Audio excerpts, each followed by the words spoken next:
অবৈধভাবে বাংলাদেশে প্রবেশের চেষ্টাকালে কক্সবাজারের টেকনাফ উপজেলার শাহপরীর দ্বীপ উপকূলে রোহিঙ্গাবাহী একটি ট্রলার ডুবির ঘটনা ঘটেছে। এই ঘটনায় 4 মাঝি মোল্লা সহ 18 জন রোহিঙ্গাকে জীবিত উদ্ধার করেছে বিজিবি। তবে এখনো অন্তত 9 জন নিখোঁজ রয়েছেন বলে জানা গেছে।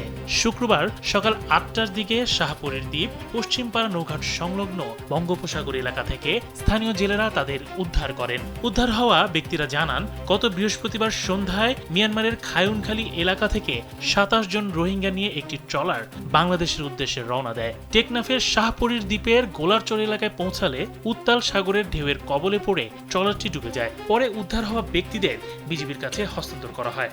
তবে উদ্ধার হওয়ার পর তাদের জবানবন্দি ঘিরে তৈরি হয়েছে নানা ধোঁয়াশা। বিজিবি জানিয়েছে, আটক ব্যক্তিদের দেয়া তথ্যে ব্যাপক অসঙ্গতি পাওয়া গেছে। তাদের কেউ কেউ নিজেদের সশস্ত্র গোষ্ঠী আরসার সদস্য হিসেবে দাবি করছেন, আবার কেউ বলছেন তারা সাধারণ রোহিঙ্গা। তারা কবে বাংলাদেশ ছেড়ে মিয়ানমারে গিয়েছিলেন সে বিষয়েও দিচ্ছেন ভিন্ন ভিন্ন বক্তব্য। কেউ বলছেন 3 বছর আগে, কেউ 2 বছর, আবার কেউ 6 মাস আগে উখিয়া ও টেকনাফের রোহিঙ্গা শিবির ছেড়ে মিয়ানমারে পাড়ি দিয়েছিলেন। ঘটনার বিষয়ে টেকনাফ 2 বিজিবি ব্যাটালিয়নের অধিনায়ক জানান, কি উদ্দেশ্যে এবং কোন পরিস্থিতিতে তারা সীমান্ত অতিক্রমের চেষ্টা করছিলেন তা গভীর তদন্তের মাধ্যমে যাচাই বাছাই করা হচ্ছে।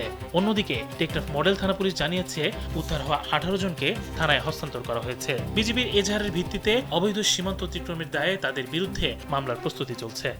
বিজিবি হস্তান্তর করছে, ওনারা একটা এজাহার দিবেন, দেখি এজাহার কি এজাহার দেন। হয়তো অবৈধ অনুপ্রবেশের বিষয়টা হইতে পারে আর কি।